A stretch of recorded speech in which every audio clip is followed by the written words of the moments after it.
relativa frecuencia, sobre todo por la determinación de su diagnóstico en el área de reumatología.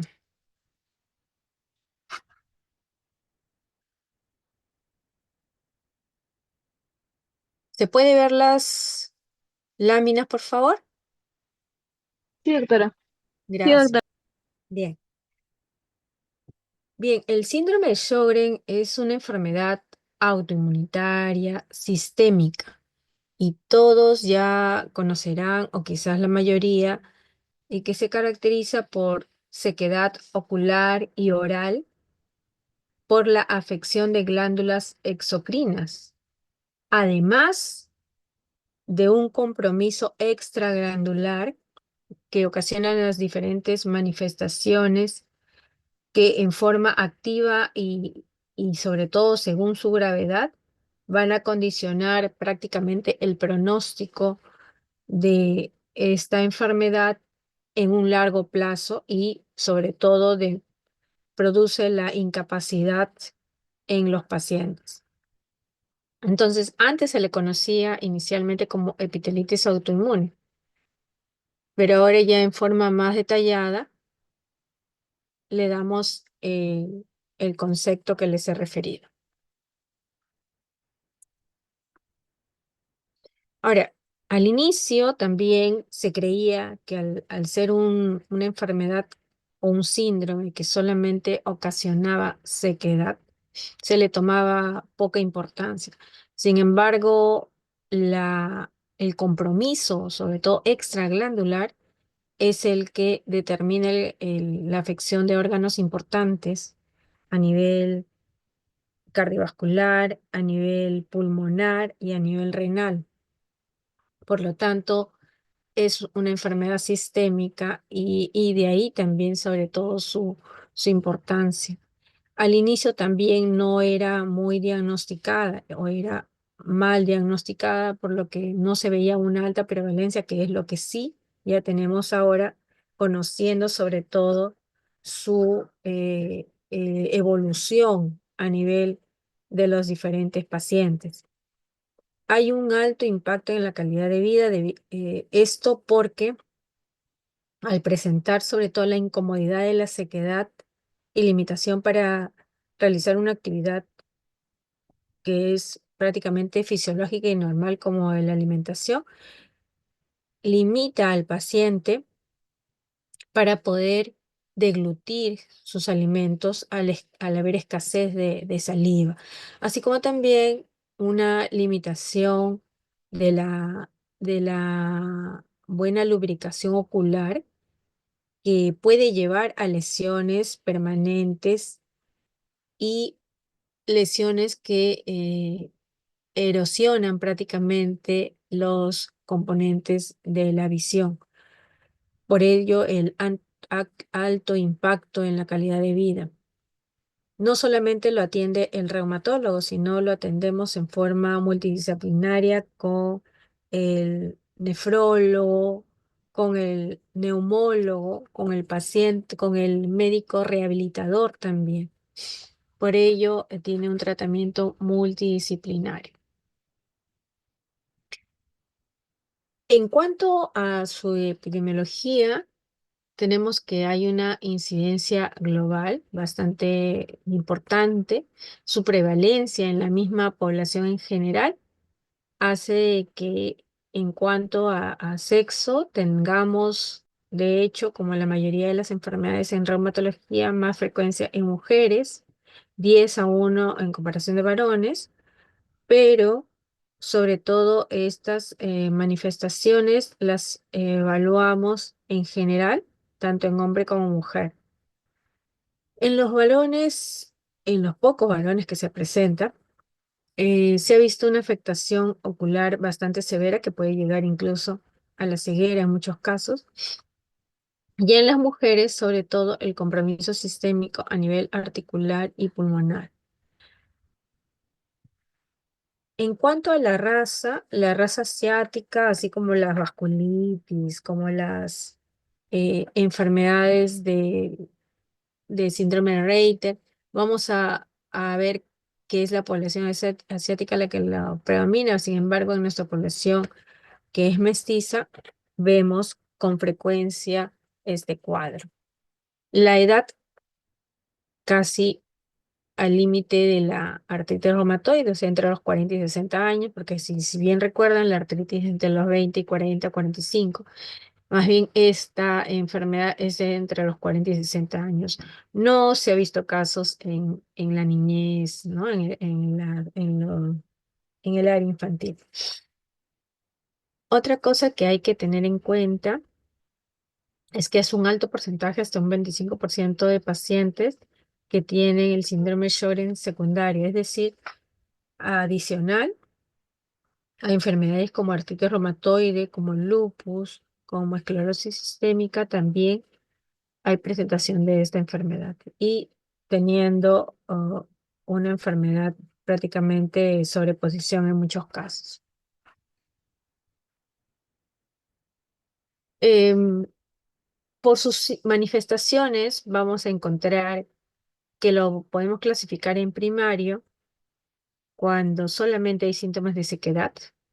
Y ojo que no solamente ya vamos a encontrar sequedad a nivel oral y bucal, sino en todas las áreas que tenemos, obviamente, mucosas. Y eso vale decir todo el tracto digestivo, también a nivel de la región genital. Y para el paciente denota una limitación extrema y una incomodidad también mayor que hay que aliviar. En cuanto a la clasificación secundaria, como les decía, puede estar asociado y con mucha frecuencia a artritis reumatoide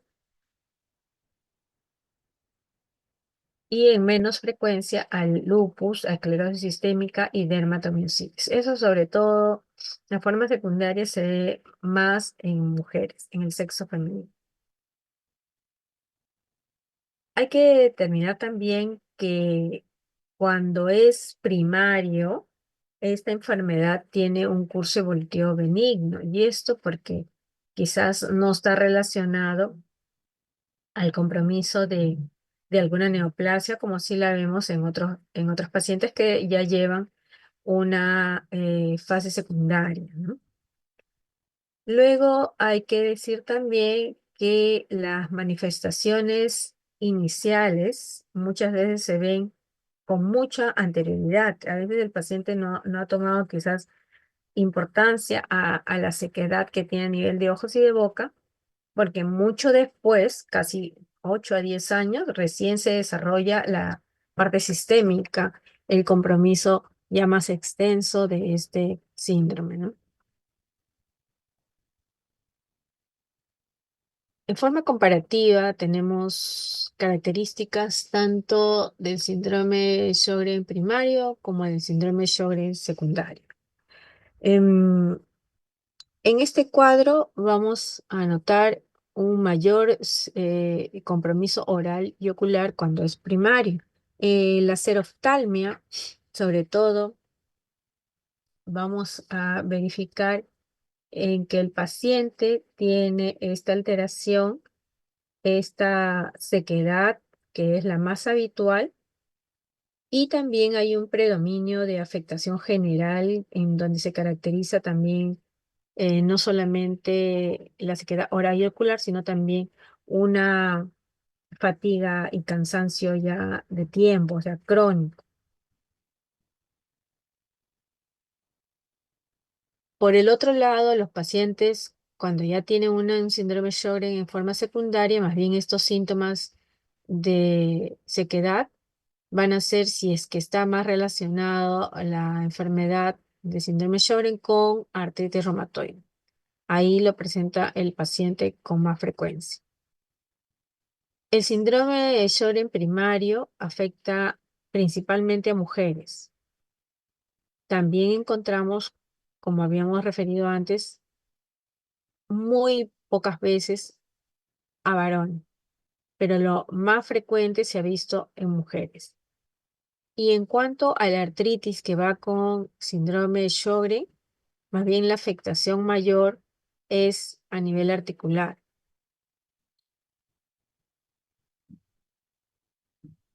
Cuando tenemos también el cuadro de síndrome de Sjögren primario, hay que tener en cuenta que en los pacientes adultos mayores o adultos jóvenes, hay cierta presentación también que se caracteriza. La parótida megalia, el aumento de volumen de las parótidas se ve más en los adultos más jóvenes, mientras que en los adultos mayores o en los adultos, los síntomas que predominan son los de sequedad. Em, Esa parótida megalia puede llevar incluso a confundir en un inicio con una papera, ¿no? La enfermedad que se conoce como papera, lo cual debe ser bien diferenciado en esos casos.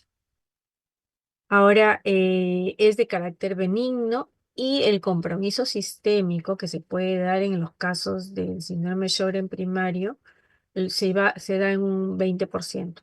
Más el compromiso sistémico se da cuando es el síndrome Sjögren secundario, va, o sea, adicional a las enfermedades que habíamos visto, artritis, lupus, esclerosis sistémica o dermatomyositis. Y lo que sí, a diferencia de la secundaria, este síndrome Sjögren primario va a tener más bien una complicación más relacionada con una transformación linfomatosa maligna que se da felizmente en menos del 10% de los casos, ¿no? No es en todos. Entonces eso siempre también hay que descartarlo.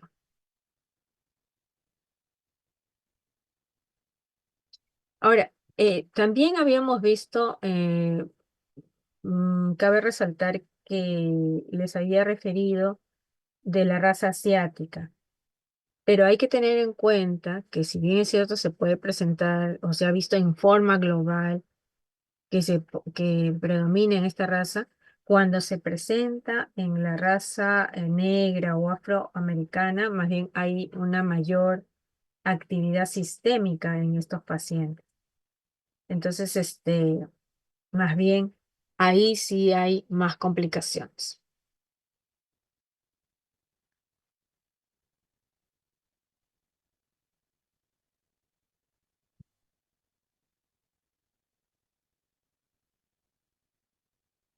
Bueno, entonces, de ello, de lo anterior, vemos que la afectación autoinmune multiorgánica, que incluye manifestaciones sistémicas, van a ser más características en el síndrome Sjögren secundario, ¿no?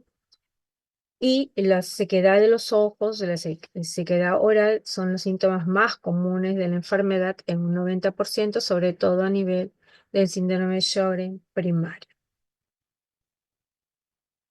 En cuanto a la fisiopatología es bastante compleja. Hay que verificar y decir que la enfermedad es multifactorial, ¿no?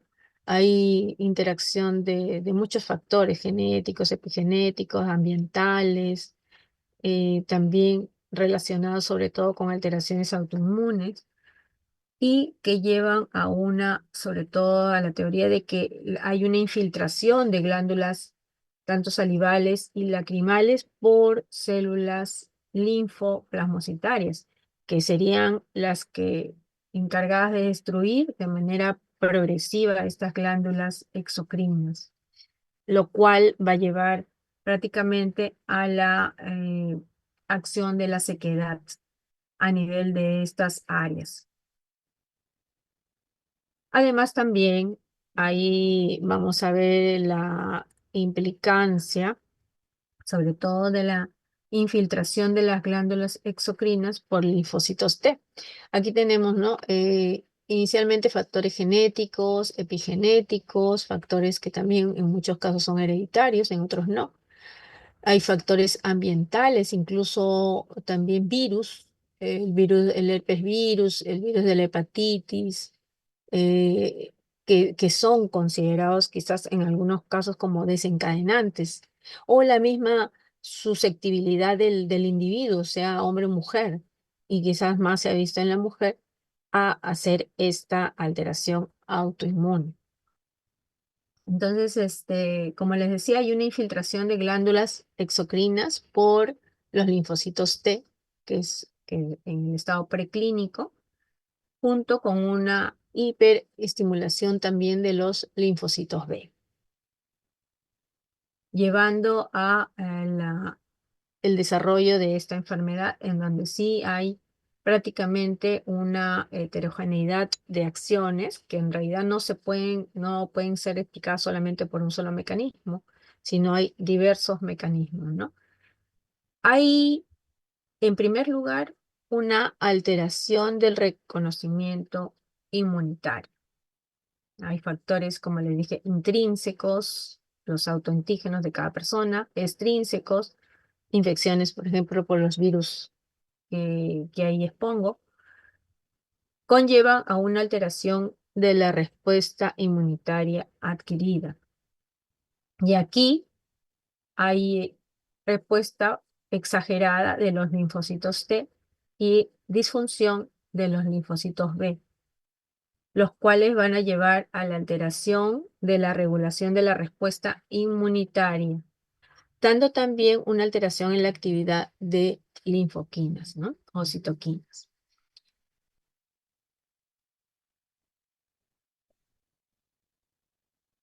El desarrollo de este síndrome Sjögren, entonces, como les dije, es de tipo multifactorial. Hay un género que está más comprometido con este, el género femenino. Hay una edad de inicio, 40-60 años. Hay una caracterización inicial de síndrome seco. Y hay también alteración prácticamente de linfocitos de células B sobre todo, ¿no?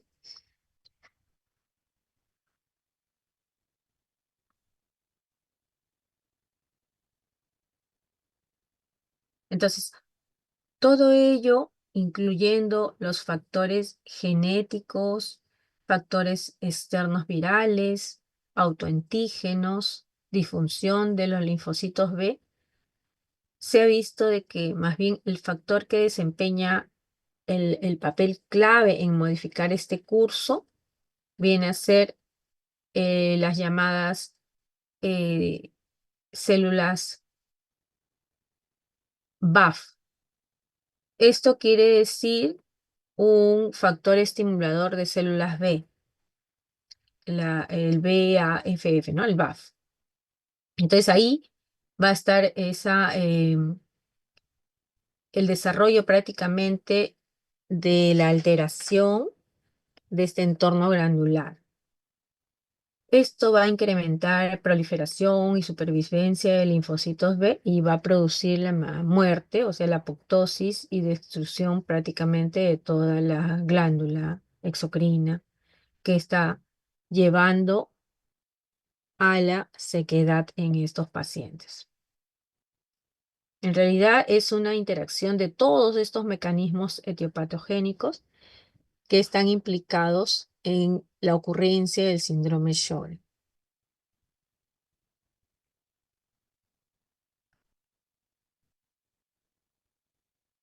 Factores desencadenantes que pueden ser virus, factor de predisposición genética, el sexo femenino, alteración hormonal. Todo ello hace de que haya a nivel de la patología una epitelitis autoinmune y se desencadena prácticamente este, esta disfunción a nivel de las glándulas exocrinas.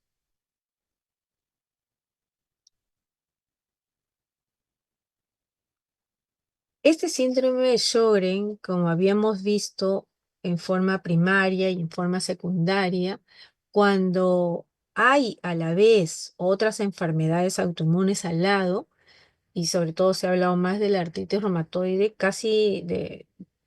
pongámonos un número de 10 pacientes con artritis reumatoide, por lo menos 6 van a presentar en algún momento de la evolución de la enfermedad síndrome Sjögren. Y acá lo refieren también, ¿no? O sea, hay una, hay una característica también en la cual nosotros podemos ir viendo en cada paciente que presenta esta enfermedad inicialmente como artritis, como lupus, como esclerosis sistémica o otros tipos también de enfermedades que no necesariamente son de reumatología, sino, por ejemplo, la tiroides de Hashimoto, la cirrosis biliar hepática o una anemia hemolítica autoinmune. La cosa es que hay un porcentaje de estos pacientes que va a ser además este síndrome seco, ¿no? Y su característica, en el caso de la artritis reumatoide, por ejemplo, es que su artritis va a estar continuamente activa. En el caso del lupus, más bien, cuando hay predominio de síntomas secos en general, mantiene en sí el estado de la persona con lupus, más bien con un mejor pronóstico en general, porque lo que va a predominar más bien va a ser los síntomas secos. Y lo que sí vemos es que más bien a diferencia de la artritis, no hay muchos pacientes que hagan también síndrome Sjögren conjuntamente con lupus, más es AR con síndrome Sjögren. Por ello es que en la edad entre los 20 y los 40 años vemos las mayores complicaciones de estos pacientes debido a sus síntomas propiamente de lupus. En el caso de la esclerosis sistémica, más bien lo que hemos visto y lo que habla la literatura en general es que lo que más predomina es la fibrosis pulmonar y muchas veces el neumólogo envía a sus pacientes, ya prácticamente es un protocolo. Paciente de fibrosis pulmonar va al consultorio de reumatología para determinarse, buscarse quizás alguna presentación de una enfermedad reumatológica como cualquiera de las que estamos viendo acá, para poder ayudar al tratamiento conjunto de su enfermedad en sí, además de la fibrosis pulmonar que está presentando.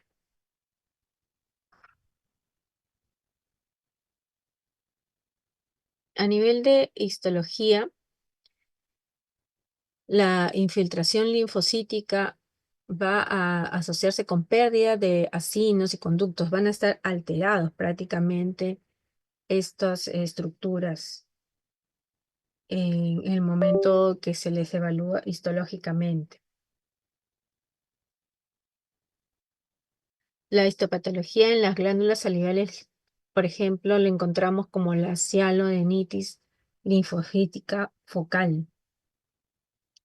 Además, también hay que verificar y decir que hay mucha literatura en donde el modelo etiopatogénico más ampliamente aceptado para esta enfermedad es de una epitelitis autoinmune. Y esto se iniciaría justamente por la hiperactividad del sistema autoinmune. Ahí tenemos al interferón tipo 1. Y eso desencadenado por todos los factores externos que hemos visto, virus, incluso también eh, genes o la autoinmunidad de la misma persona, la susceptibilidad de la persona que está desarrollando o expresión fenotípica de la persona que está desarrollando estos síndromes, ¿no?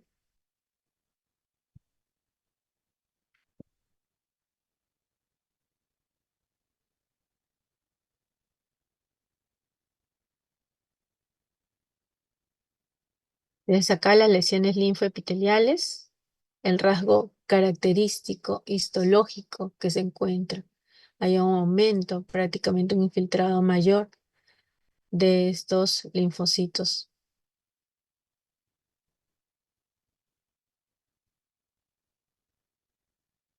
Así como la mayoría de enfermedades que nosotros vemos, este síndrome también tiene sus criterios de clasificación, que son importantes para poder determinarlo y empezar un tratamiento.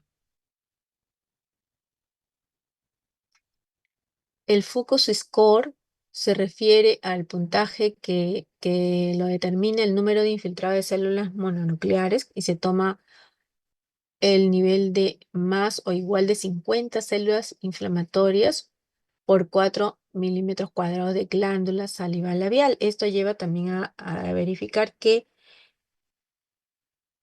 cuando se hace la biopsia de glándula oral, esta debe ser con la cantidad necesaria, porque muchas veces vemos muestra insuficiente. Entonces, el que está, el que realiza esta biopsia es el médico de cirugía de cabeza y cuello o médico de cirugía. Entonces, nos pueden dar una buena toma de muestra para poder tener este ítem adecuado. Luego, la presencia en exámenes de laboratorio a través del perfil N, en donde encontramos los anticuerpos anti-SSA, que son los anticuerpos anti-RO60 o los anticuerpos aislados anti-RO52, que son menos específicos para el síndrome de Sjögren. Esto lo vemos dentro del perfil ENA. Luego, a nivel oftalmológico, eso sí lo realiza en el servicio de oftalmología la tinción ocular para poder determinar si hay ojo seco. Esta evaluación sí lo realiza oftalmología. Tanto esta tinción ocular como también la prueba Schimmer con un filtro en la conjuntiva del párpado inferior para poder evaluar la humedad de, de esta glándula. Entonces, esas dos evaluaciones las hace oftalmología y pueden formar parte de nuestros criterios de clasificación. En realidad, el flujo salival total, este es el ítem menos evaluado porque lo tendría que hacer el médico de cabeza y cuello, pero a veces por la falta de tiempo no lo realizan, entonces no podemos determinar bien el flujo salival total, ¿no? Porque hay que recogerlo en un tubo de ensayo y sobre todo tener condición de que el paciente se haya alimentado previamente. Entonces hay muchos factores que quizás no se pueden sumar o no se pueden determinar bien en el momento que se hace esta prueba. Por lo tanto, prácticamente los 4 primeros ítems son los que nos van a ayudar para determinar la presencia o no de síndrome Sjögren. Entonces aquí siempre vamos a necesitar un resultado serológico positivo para anticuerpos anti-SSA o anti-SSB. eh, y también, sobre todo, la biopsia de mucosa oral y la evaluación por ojos que no faltan en ningún centro pues mayor, ¿no? Por lo menos de nivel 3 para arriba. Y podemos tener con eso una puntuación adecuada para empezar ya un diagnóstico para el paciente.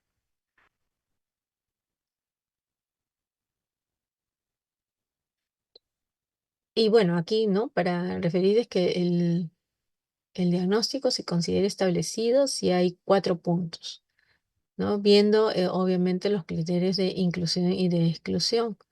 El criterio de exclusión que siempre es bueno determinar y verificar que sea cumplido es el estado posterior a la radiación de cabeza y cuello, la presentación de HIV, es sarcoidosis, que no es frecuente en nuestro medio, infecciones por virus de la hepatitis C, amiloidosis, que tampoco no es frecuente, enfermedad de injerto contra el huésped o enfermedades relacionadas con inmunoglobulina G4. Entonces, esto, bueno, sobre todo en nuestro medio vemos lo de HIV, lo de las radiaciones en caso de cánceres, lo de virus de hepatitis C, ¿no? Y se pide sobre todo que el paciente no tenga estas características para poder evaluar adecuadamente. Ahora, la sequedad también hay que tener en cuenta que debe ser al menos de 3 meses, porque muchas veces el paciente nos dice, tengo sequedad recién hace una semana, recién hace un mes, entonces tenemos que quizás darle las medidas iniciales de hidratación para una serostomía, hidratación, estimulación con caramelos cítricos o ácidos que no tengan azúcar, chicles sin azúcar, saliva artificial, incluso ya yendo a medicación, pilocarpina, cevimelina o mucolíticos, para poder inicialmente, quizás con lo principal, con lo más a la mano, poder estimular esa hidratación. Si ya ha pasado estos 3 meses, el paciente continúa con esta molestia, entonces en ese caso sí, ya sería prácticamente un criterio de inclusión para poder considerarlo como un síndrome de Sjögren. Eso también hay que tener en cuenta, ¿no?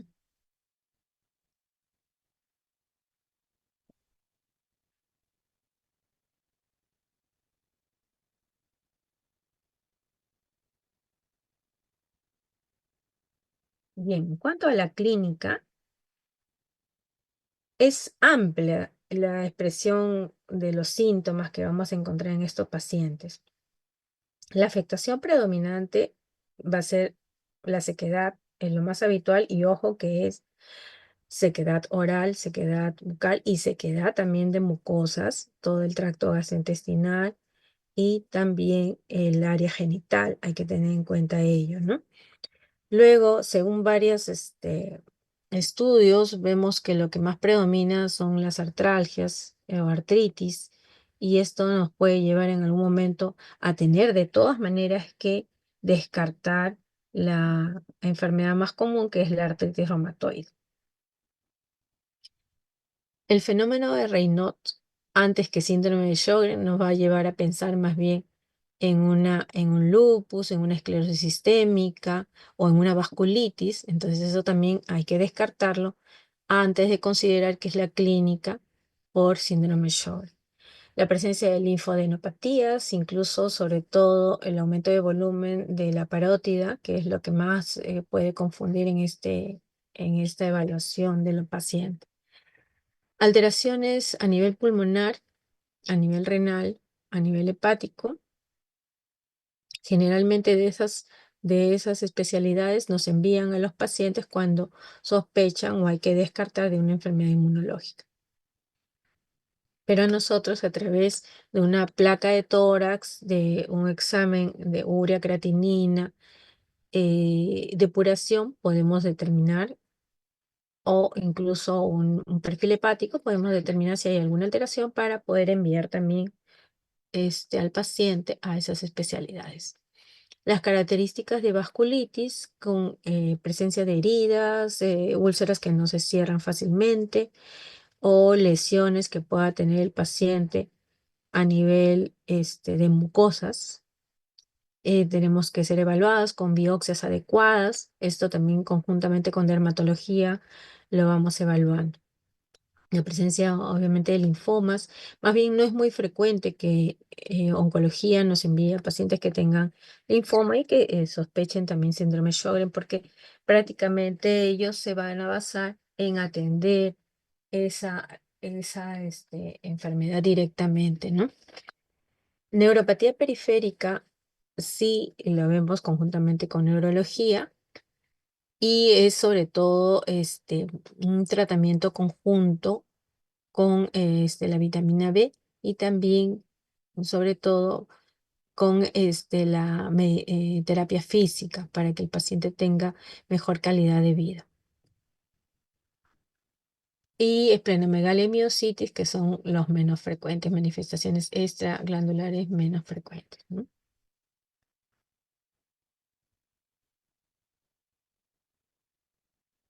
Muy aparte de esos síntomas que les he presentado, también hay otros síntomas que son fatiga y dolor musculoesquelético crónico que hay que tener en cuenta. A veces el paciente viene y les dice que siempre se cansa, que está demasiado cansado, que no hace sus actividades como siempre, que le cuesta a veces subir escaleras.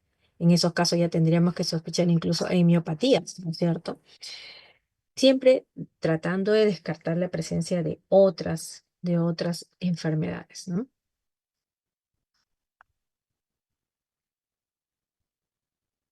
A ver, bueno, en este cuadro, sobre todo lo que se quiere evaluar son las manifestaciones clínicas que han presentado pacientes en diferentes series evaluadas con síndrome de Sjögren.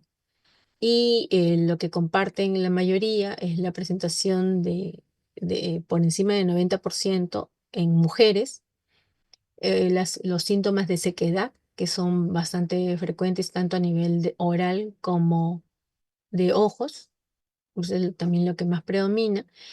El, el test ocular alterado, eso sí lo ve oftalmología, pero es también lo que predomina en este grupo de pacientes.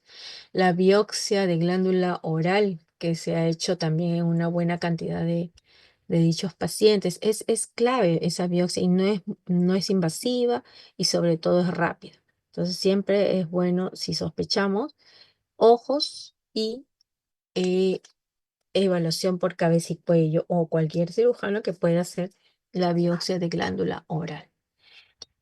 Luego también la presentación de los anticuerpos, que si bien es cierto no son específicos, pero sí lo hemos evaluado en la mayoría de los pacientes, el anti-SSA y el anti-SSB. También pueden ser pedidos en forma separada, porque el perfil N en sí de 44 antígenos y el de 9 antígenos tiene su costo un poco alto y a veces el paciente no lo puede realizar, pero se puede pedir por separado, quizás si ya tenemos una sospecha mayor, el anti-SSA o el anti-SSB.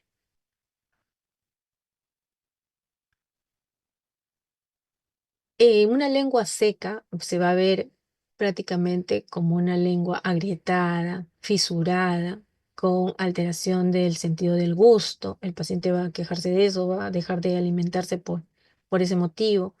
Tiene incluso dolor de tipo ardor. Entonces, sí tiene alteración de su calidad de vida, por lo cual debemos hidratar bien, que tome muchos líquidos. Hay un producto que es saliva artificial, pero que a veces tiene sus fases en las que no es o sea, no lo encontramos con tanta frecuencia en el comercio. Por lo tanto, lo principal es las medidas que tenemos más a la mano, la estimulación con cítricos, caramelos sin azúcar que sean cítricos, chicles que no tengan azúcar, y los mucolíticos también como la N-acetilcisteína nos puede ayudar. Esta es la tumefacción bilateral que es no dolorosa de la parótida, que a veces nos puede confundir y decir se trata solamente de una parotiditis, pero que puede ocurrir en el 30% de los pacientes con síndrome Sjögren. Muchas veces vemos las manos así con desviación cubital y pensamos directamente que es una artritis reumatoide, ¿no? Hay que tener en cuenta que también tenemos artropatía de Yacoub. La artropatía de Yacoub es la artropatía que se reduce. O sea, este paciente volvemos su articulación a que sea central y lo puede lograr, o sea, reductible. En estos casos, esta es la artropatía de Yacoub que se puede encontrar en lupus, en síndrome Sjögren, también lo hemos visto con frecuencia. Em, ya cuando es una artritis reumatoide, esto no se puede reducir. Se puede poner la férula para que no se siga doblando más, desviando más, pero se saca la férula y vuelve a su estado.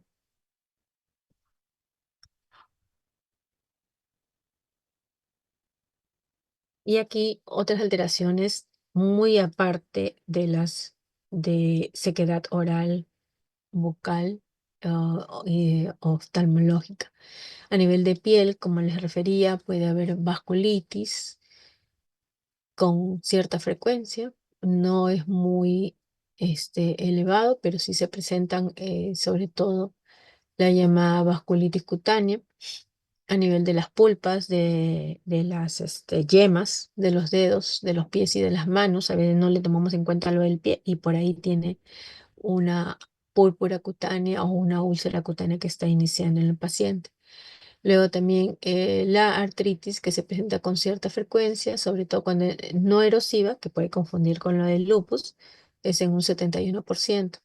Y a nivel pulmonar, que muchas veces neumología nos envía para determinar bien cuando son pacientes con EPOC, si es que también está presentando una enfermedad inmunológica que no deje que haya una buena mejoría del paciente. en cuanto a su oxigenación. A nivel cardiovascular, la presencia de pericarditis que se da también en el lupus, también lo podemos ver en pacientes con síndrome de Sjögren o el mismo fenómeno de Raynaud. La cirrosis biliar primaria o la hepatitis autoinmune, que se presenta con muy menos frecuencia, este, la especialidad de gastroenterología sí nos puede enviar, sobre todo al paciente, para poder determinar su causa autoinmune. O a nivel del sistema nervioso periférico también vemos las neuropatías o polineuropatía sensitivomotora, que a veces no se explican por enfermedades virales o por una diabetes mellitus o por otras causas endocrinológicas y quizás tenga una causa autoinmune. Y lo más conocido a nivel hematológico, cuando hay una anemia hemolítica autoinmune, que no es lupus, puede también estar eh, junto con un síndrome de Sjögren, ¿no?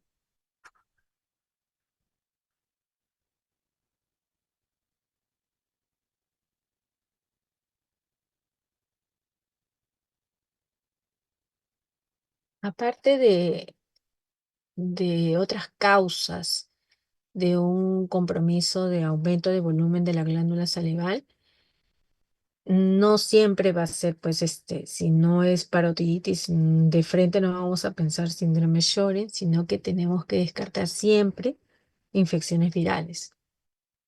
Lo más común lo es la hepatitis C. Además, también hay otra entidad que es que vemos en reumatología, que es la poliangiitis granulomatosa. Ese es un tipo de vasculitis que no es frecuente, es rara, pero que puede estar presentando muchas de las características también de los pacientes que llevan esta enfermedad de síndrome de Sjögren.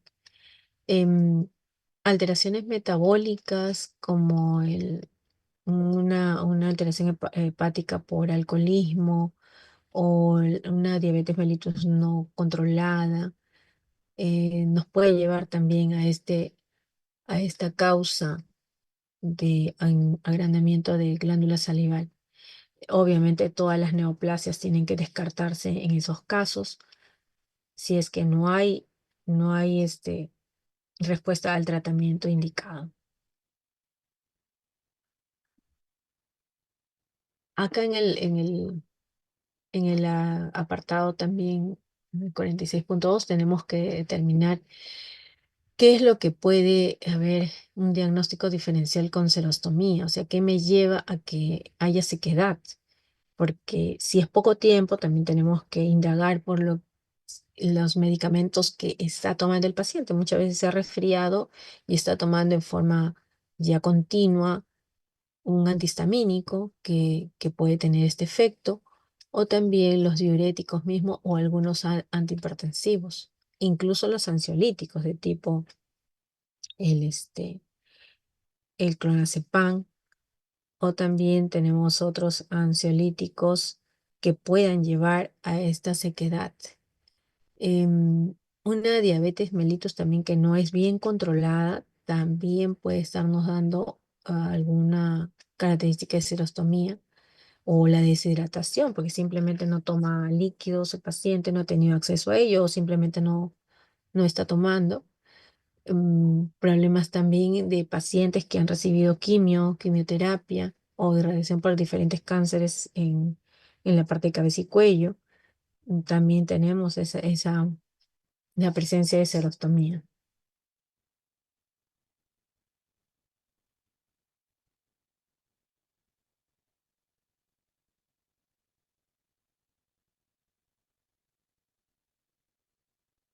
Bueno, en este cuadro lo que les quiero mostrar sobre todo es que hay que hacer un diagnóstico diferencial de las manifestaciones glandulares. A nivel de ojo, cuando ya hay una alteración de la producción normal de lágrimas visto por la prueba de Schimmer anormal, entonces tenemos que ver si es ya algo, una alteración y si es en un factor que se puede corregir, como el aire acondicionado, muchas veces el uso de aire acondicionado frecuente puede secar tanto a nivel ocular como a nivel oral. Si eso se puede mejorar en buena hora, ¿no? El uso también de tabaco continuamente o incluso los lentes de contacto, el tipo de lentes de contacto que usa la persona. O sea, todas esas características siempre hay que preguntar. Ya por otro lado, pues cuando hay una disminución de la producción de lágrimas con todos los exámenes oftalmológicos realizados, ya tiene que haber pues un descarte del uso también de los fármacos que les decía, ¿no? Los antihistamínicos, fármacos contra la ansiedad, contra la depresión, diuréticos, incluso también el, ah, están relacionados también esta sequedad con estados fisiológicos como es la menopausia, porque ahí ante la menopausia hay sequedad también de las mucosas. Entonces hay que ver si la paciente está en este estado, hay que hacer una evaluación o enviarla para evaluación por ginecología, que a veces muchas de ellas no pasan directamente. Y a nivel de vía oral, eh, sobre todo los estados también post-radiación en caso de que haya habido un cáncer o una enfermedad sistémica. Muy poco frecuente vemos pues sarcoidosis, amiloidosis, pero sí vemos con más frecuencia personas con HIV, ¿no? Incluso mujeres, ¿no? Mujeres varias son los pacientes de este tipo también. Eh, y ante la inflamación de parótidas, ya en forma acá como un resumen, cuando es unilateral o bilateral. Cuando es bilateral, pensamos pues en la parotiditis, ¿no? La papera que le llaman. Si es en forma crónica, hay que descartar el virus de la hepatitis, el HIV también, en donde en la mayoría de los pacientes puede haber también aumento de los ganglios. Entonces, eso, revisión también por infectología o por anemia. En sí, la evolución del síndrome de Sjögren hay que tener en cuenta que hay una activación policlonal de células B, luego va a haber una exocrinopatía. La enfermedad puede hacerse, no quedarse como primaria, sino ir a una enfermedad sistémica. Y en un 10% de los pacientes vemos su transformación a una enfermedad maligna como la presencia de un linfoma. Entonces, no todos los pacientes tienen esa evolución, ojo, pero sí lo debemos sospechar. A nivel de laboratorial, nos va a ayudar toda la parte ocular, la ve oftalmología, con el test de Schimmer, el test de Rosa de Bengala y las otras evaluaciones que pueden hacer en el consultorio de oftalmología. A nivel de sangre, nos ayuda la velocidad de sedimentación, los anticuerpos antinucleares que van a ser positivos, el factor reumatoide para descartar si hay una artritis reumatoide con anti-CCP para ver si hay una artritis reumatoide adicional asociada, es sobreagregada, los anticuerpos anti-RO, anti-LA del perfil ENA. Y también ya en forma más, si tenemos lo, lo ideal para solicitar esto, una resonancia magnética sería ideal, ¿no? Con cialografía, pero por el medio económico quizás no llegamos a hacer estos exámenes, pero están indicados, podrían estar indicados. Siempre nuestra pregunta de descarte va a ser los síntomas de ojo seco y los síntomas orales. Si hubiera este, esta característica por más de 3 meses, obviamente hay que pensar ya en síndrome de Sjögren. Pero si no lo hubiera, tendríamos que evaluar todavía con oftalmología para que haga los test adecuados, uno de ellos el test de Schimmer, o nosotros solicitar los anticuerpos anti-RO, anti-LA. Si todo fuera negativo, aún así, y si el paciente tiene todavía esa sequedad, todavía quedaría, y si ya hemos descartado todas otras posibles causas, entonces tendríamos que ir a pruebas avanzadas, ya a nivel del mismo oftalmología, el test de Rosa Bengala o gamografía salival, una biopsia de glándula salival, que al inicio a veces es mucho después del síndrome de ojo seco. Y aún así, siendo negativo, tendríamos que reevaluar en 6 meses. Cuando ya es positivo, ya tendríamos que contabilizar prácticamente los criterios de aproximación al diagnóstico de síndrome Sjögren.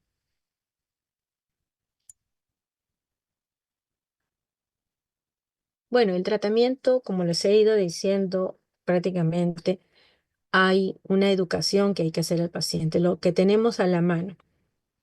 A nivel de ojos, evitar las zonas de aire acondicionado, tiempos prolongados en la pantalla, que todos lo hacemos. Eso ya en nuestro tiempo actual lamentablemente se da.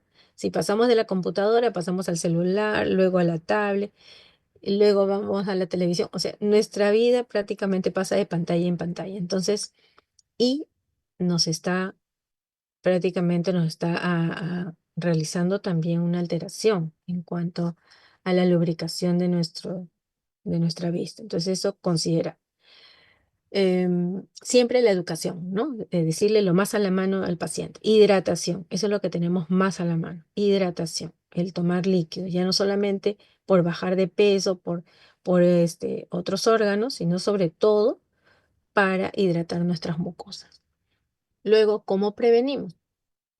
La evaluación por oftalmología, ¿no? Para poder verificar si hay eso a través de esos test de Schimmer, ya ha pasado más de 3 meses, podemos evaluar con oftalmología si hay o no ojo seco. Obviamente, si hay, de inicio ya les van a indicar el uso de las gotas lubricadoras.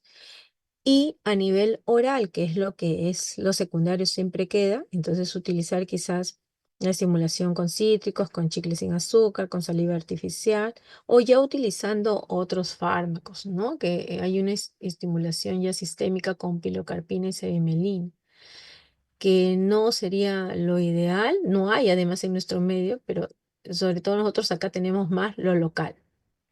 Ya dando un tratamiento más mm, exacto con fármacos modificadores de la enfermedad, vamos a tener el uso de la ciclofosfamida, por ejemplo. O sea, para la artritis, los AINES, los corticoides, la hidroxicloroquina, o cuando ya hay compromiso visceral de otro tipo, entonces ahí ya utilizamos incluso los pulsos de corticoides o el inicio de la ciclofosfamida con otros fármacos que también se puede utilizar. Hay, hay también no solamente sequedad de ojos y de boca, también estos pacientes sufren de sequedad de piel y sequedad genital. Entonces, para la sequedad de piel, lo ideal sería indicar nosotros de manera general quizás las cremas hidratantes, pero siempre no estaría de más una evaluación por dermatología para algo más específico. Y a nivel genital, los humectantes que no tengan hormonas o incluso una evaluación por ginecología para que haga su terapia de reemplazo hormonal también, ¿no? Sobre todo en los pacientes posmenopáusicos. Esto ya aquí solamente para recalcar que es las gotas son de cloruro de benzalconio. Son gotas que también utilizan hidroximetilcelulosa, que son ideales para usarlas incluso cada 4 horas en estos pacientes. A nivel de la seroftalmia, sobre todo lo que les había dicho, ¿no? Las gomas de mascar, el uso de caramelos muy ácidos. Eso depende también de lo que se mantenga en el paciente. Los sprays, que antes había mucho, el salival, por ejemplo, le ayudaba al paciente. Lo único que como es un dispositivo un poco pequeño, entonces acababa rápidamente y el paciente pues tenía que comprar varios al mes, ¿no? Quizás utilizar bastantes líquidos, gelatina, para que mantenga siempre húmeda su boca en los pacientes, ¿no? En forma sistémica, obviamente, ya se va dirigido a cada manifestación, ya sea la que es relacionada con artritis reumatoide, con el lupus. O sea, se utiliza ahí mucho los AINE, los corticoides a bajas dosis y los antimaláricos, sobre todo para controlar las artritis. Las recomendaciones aquí de tratamiento, las que les he referido, sobre todo a nivel de ojos secos, siempre con evaluación de oftalmología, que incluso llegan a utilizar gotas de ciclosporina en los ojos. Llegan también a utilizar corticoides a nivel ocular, pero ya son para síntomas extremos. A nivel de boca seca, lo que les he nombrado, evitar más bien siempre su evaluación por odontología para evitar las caries o otras lesiones que puedan complicar más bien este estado.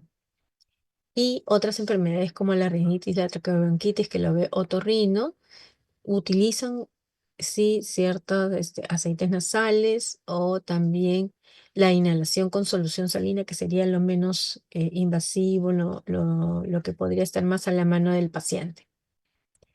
A nivel genital, los supositorios vaginales, las cremas también vaginales, que eso también lo da ginecología, y quizás recomendar al paciente los ejercicios aeróbicos para que puedan ir atacando también un poco la fatiga que siente, porque esta fatiga no es por el alteración del músculo. Entonces, mejorar el estado de ánimo en el paciente, ¿no? Tenemos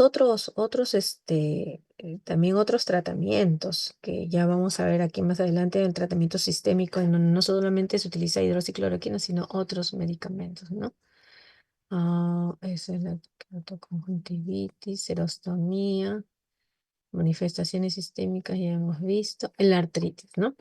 En el tratamiento de la artritis, como les decía, la hidroxicloroquina, pero también utilizamos para todas las manifestaciones sistémicas, aparte de los pulsos de corticoides, de los tratamientos indiferenciados para cada uno, utilizamos también el tratamiento sistémico con metrotexate, que se usa principalmente para la artritis. Además, también en los pacientes está probado que se puede utilizar azatioprina, micofenolato y la misma ciclofosfamina para complicaciones sistémicas de tipo pulmonar, de tipo vasculitis o a nivel neuropático, mielopatías. Y utilizamos estos tratamientos con drogas modificadoras de la enfermedad. Incluso en casos ya de enfermedad sistémica grave, hay revisiones que nos indican del uso del rituximab, que es un biológico.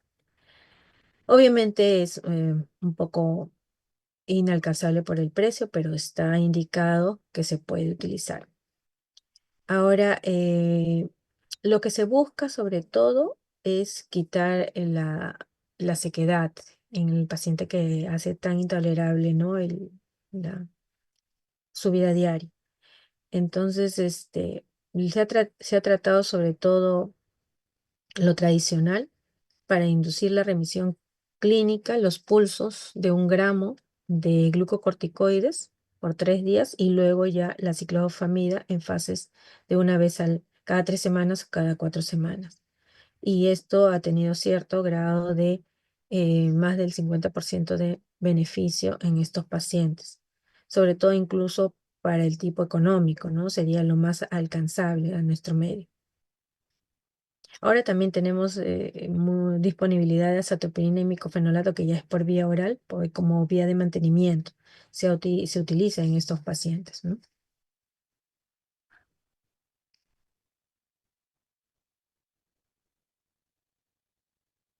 Acá, bueno, en cuanto al rituximab, más que todo la dosis que se utiliza, pero siempre hay que tener en cuenta también el riesgo-beneficio, ¿no? Si el paciente está con linfoma, es una neoplasia, ver hasta qué punto le podemos dar realmente un biológico con la presencia de una neoplasia, ¿no? Eso también hay que ver riesgo-beneficio del paciente. En medidas generales, la hidratación, siempre evitar fármacos que nos generen más sequedad, evitar el aire acondicionado, mantener siempre libre pasaje del aire, evitar los ambientes, sobre todo en nuestro medio, ambientes de muy baja humedad, mucho aire acondicionado hay que evitar, hay que siempre lubricar toda la piel, las mucosas, protectores labiales, hay que hacer consultas periódicas a odontología, gafas de protección, y ahora se mencionan también para el uso de pantallas, ¿no? Hay que utilizar esas gafas. El pronóstico en sí, pues tenemos que hay un pronóstico clínico que nos lleva a un crecimiento de las glándulas parótidas, una esplenomegalia, linfadenopatías, púrpura palpable, úlceras en las piernas. Esto nos lleva a predecir que posiblemente nuestro paciente pueda tener linfoma. Más aún si tiene niveles bastante bajos de complemento 4, C4, o estos anticuerpos o crioglobulinas no se toman mucho acá, pero sí lo hace ROE y nos puede dar cierta predicción para ello. Em, o factor reumatoide también muy alto, también nos puede predecir ello, ¿no? Por la frecuencia de menos de un 10% de ir a linfomas, ¿no? Entonces, lo que sí debemos tener en cuenta es que estos síntomas secos deben tener más de 3 meses de duración para nosotros iniciar ya una sospecha más evidente de síndrome de Sjögren. Obviamente, habiendo excluido antes todos los factores que hemos revisado. Luego, los títulos de Ana, el patrón es diferente. Acá el patrón es granular fino.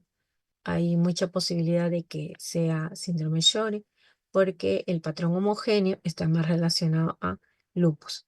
Entonces eso también nos lleva a poder pedir a este paciente un perfil con anti-Ro o anti-La por individual, o quizás si lo podemos pedir en el perfil de corto de 9 antígenos, también podría ser. Em, Hay que tener en cuenta que la calidad de vida de este paciente siempre hay que estar evaluando con controles periódicos cada 2 a 3 meses, viendo su riesgo a una neoplasia y sobre todo a través de un seguimiento continuo. Y las manifestaciones extraglandulares, tratarlas con los inmunosupresores adecuados que tenemos a la mano, para poder también evitar que haya manifestaciones extremas y lleven a la alteración de la calidad de vida.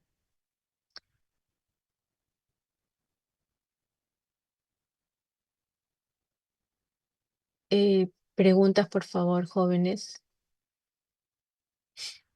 Todo está claro, doctora. Muchas gracias.